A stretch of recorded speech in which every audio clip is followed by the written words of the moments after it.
Goku meets a future version of Vegeta, warning him of the android and the heart virus. As Vegeta is about to return to his timeline, he meets the Vegeta in this timeline. What happens next? We'll see all that and more in the 6th part of What If Goku went Super Saiyan early. President Vegeta immediately has a ton of questions. I mean, he's looking at himself. Of course he's going to have these questions. He doesn't even know what to think. The only reason he doesn't immediately attack him is because Goku doesn't seem to care. And Goku tries to get him to calm down, with future Vegeta then explaining who he is. That kind of pisses Vegeta off though. Did his future self plan on not running into him at all? Actually, yeah, it would have caused a lot more problems. He was going to return eventually anyways, but he didn't really want to stay here too long, and he knew if he saw himself, he'd have to stay here a little bit longer than normal. But Vegeta tells his future self he already knows what he's going to ask for. He wants to spar, and it's not going to take too long. So the two get ready for a battle, with Vegeta instantly turning Super Saiyan, and future Vegeta not transforming right away. Vegeta is going to have to push him into transforming, isn't he? He's a bit angered at first, but then again, this is him from years in the future. It's only natural that he's grown far stronger.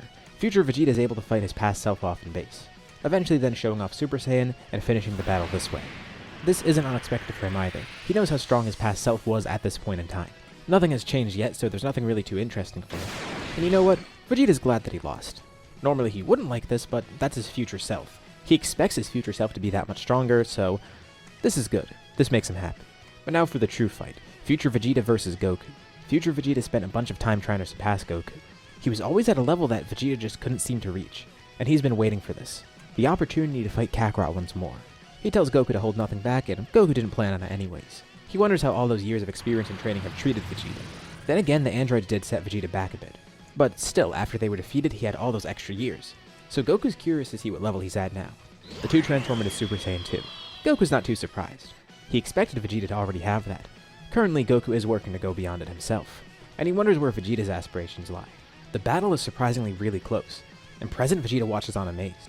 The rest of Goku's family then comes out of the house too, because Chi-Chi felt all the commotion, with Ox King and Gohan interested to watch what's happening.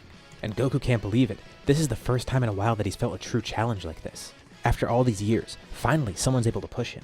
The tables have turned for once. Instead of Goku having a crazy head start on everyone, well, now with future Vegeta here, he has a crazy head start on everyone in this timeline. Naturally due to him being so far in the future. It balances it out with Goku. And despite all those extra years, it's not an easy battle for Vegeta. But he's glad to see how much he's grown personally, especially with the fact that he ends up winning this battle. But only by a slight margin. Kakarot still is incredibly powerful. He didn't realize how far ahead Kakarot truly was. This is the first time he got to see his full power, and the first time he got to beat Kakarot. Although, he's not too sure how to feel about this because, while he is stronger and he did win this fight, he's had much more time to grow, so this victory isn't too big of an ego boost. The fact that Kakarot's still a challenge to him is insane. But Goku commends him. It's the first time someone's got him that excited in a fight. At least, the first time in a long while. It at least lets him know that there's still challenges out there and he hasn't reached his ceiling. President Vegeta just watches on not knowing what to think, as future Vegeta ends up leaving. And Vegeta vows that he will surpass both of them. Not just Kakarot, but his future self too. Everyone trains in preparation for the androids, because they don't really know what to expect. Goku thinks that if future Vegeta was able to defeat the androids, then he should be able to as well. Although he's not too sure how strong they really are, and how easy it'll be. Of course, he's not going to get cocky over it. Keep in mind, the androids in this scenario will be stronger than normal, based on all the great data they have on Goku because he got stronger so much earlier on. And it still was a tough fight for the future crew. They had Vegeta, Raditz, Tenshinhan, and Trunks. Vegeta and Raditz have gone beyond Super Saiyan, and Ten's really strong as is, thanks to his King Kai training. But in the present timeline, they know to expect the threat, and Goku will be here. And over this period of training, Goku actually tries to train Gohan for a bit. Of course, he's way far behind because all he knows right now is the basics. Goku has shown him some things here and there, but Gohan hasn't really trained too much at all in this scenario, and he's not really too up for it either. But he did hear what future Vegeta was saying, and he did see that fight that went on. Considering future Vegeta came to his house and said that, he overheard the part where he ended up dying in the future because he never actually learned to fight. Part of him does wonder if he can't help, but he feels like it's already too late. But hey, worst case scenario, he spent some time with Goku. Although he still doesn't really feel like his power will help, if at all. Not that they would know either. But Goku wonders why Vegeta would even say that. The other three Saiyans have always thought that Gohan would have greater potential due to him being a hybrid Saiyan, but Vegeta almost spoke as if he saw that happen firsthand. But that doesn't make sense, he said Gohan didn't fight. How would he know that a hybrid Saiyan can actually grow that strong? And Goku also wonders, maybe it's because he became a Super Saiyan so early on. What about Gohan? Could he do that at the same age? Maybe he could do it even earlier than Goku was able to, hopefully without the same type of trigger. We then arrive to the point when the androids are supposed to show up, with androids 19 and 20 arriving in one of the cities. By now, Goku already has suffered the effects of the heart virus due to his intense training and the fact that he's been using Super Saiyan 2 so much. It actually brought on the symptoms way earlier on. He doesn't know when it happened for future Goku, but at least for him, it happened not too long after Vegeta showed up.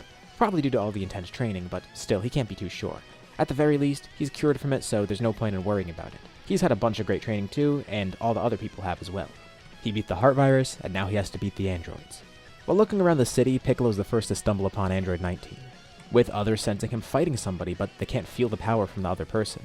So they immediately rush over and see him fighting Android 19, but by the time they're there, Piccolo's already won his battle. That guy definitely wasn't an easy opponent to fight. And there's another android around, so he wonders if that guy's even stronger. And he also warns them. This guy was able to absorb his energy, at least somewhat. Thankfully, the android seemed pretty surprised by Kaioken, and by quickly jumping into Kaioken times 20, he was able to break free from the android, target both of his arms and cut them off, and then defeat the android. Krillin and Ten look on with amazement.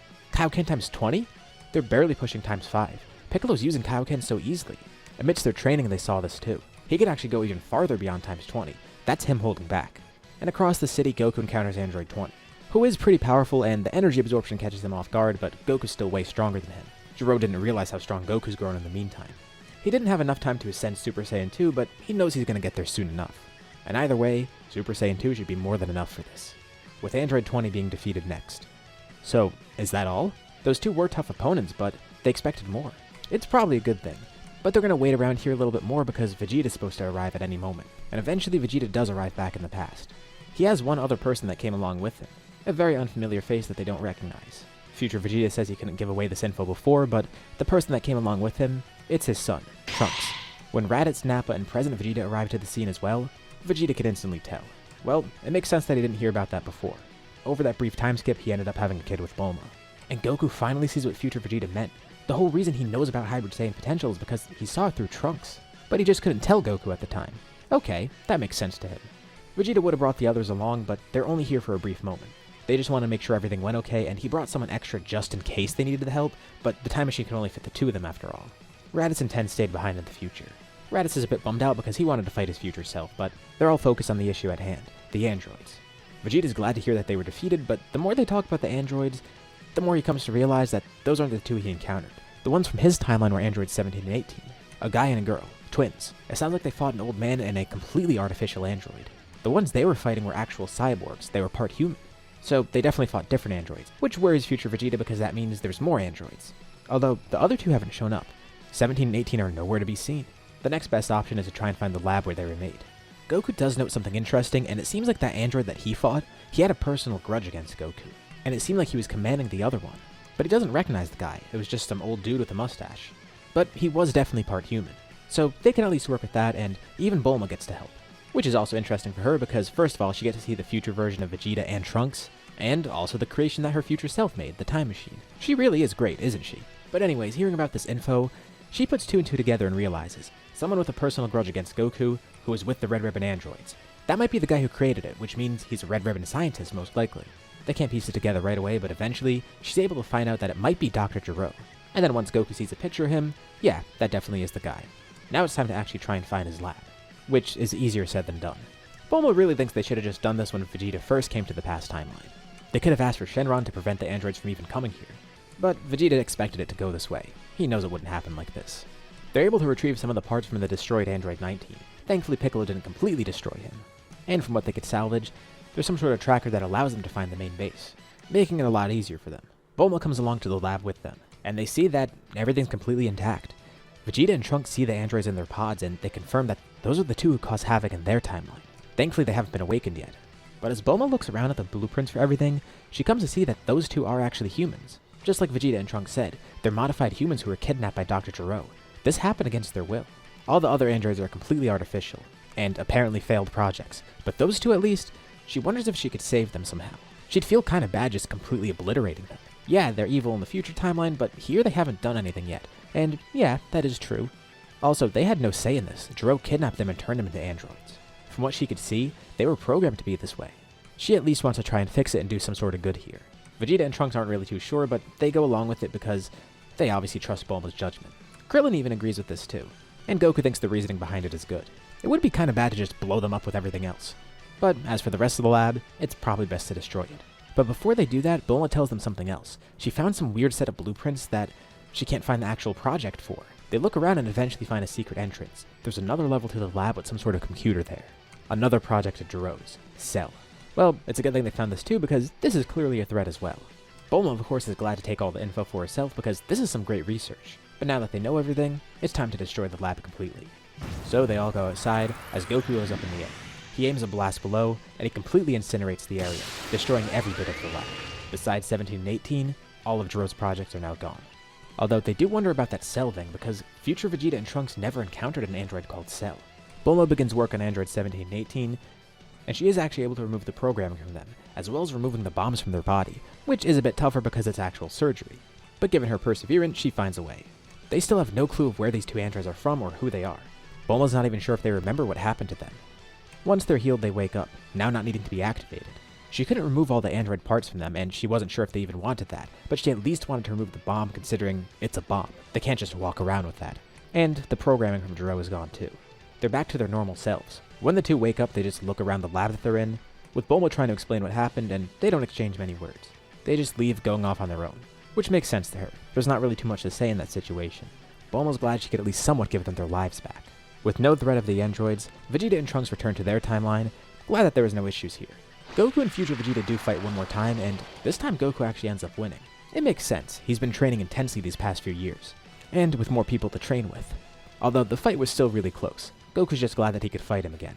But future Vegeta promises him the next time they meet, hopefully it'll be under better circumstances, and he will be the one to win in that battle. He beat Kakarot once, and he'll do it again.